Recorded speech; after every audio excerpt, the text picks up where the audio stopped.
Hello అండి, అందరికీ hi అండి. ఓకే, అందరూ బాగున్నారండి. ఓకే, వినాయక చవితికి అందరూ ఏర్పాట్లు చేసుకుంటున్నారా? చూడండి, ఒక పందిరిలో ఒక వినాయకుడు ఉంటేనే ఎంతో హట్టహాసంగా చేసుకుంటాం అందరూని. ఎంతోమంది జనాలు వచ్చి చూసి వెళ్తూ ఉంటారు ఊరంతాని. అలాంటిది ఒకే పందిరిలో ఇంతమంది వినాయకుల్ని మీకు చూపిస్తున్నాను.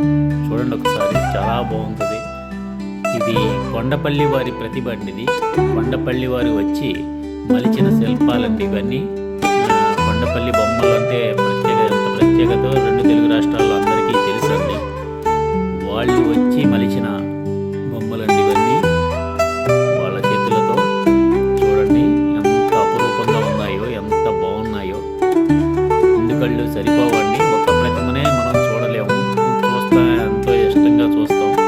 అలాంటిది ఇన్ని వినాయకుల్ని, ఇంతమంది వినాయకుల్ని ఒకే పందిరిలో చూడండి. మరిన్ని వినాయకులను కూడా మీకు చూపిస్తానండి, ఈ కొండపల్లి వారి మలిచిన బొమ్మల్ని. కానీ దీనికి ఒక లైక్ ఇస్తే మీకు తర్వాత వీడియోలు కూడా మరిన్ని వినాయకుల్ని మీకు చూపించడానికి అవకాశం ఉంటుంది. మీకు వస్తాయి అన్నీ కూడా. కంపల్సరీగా ఒక లైక్ ఇవ్వండి.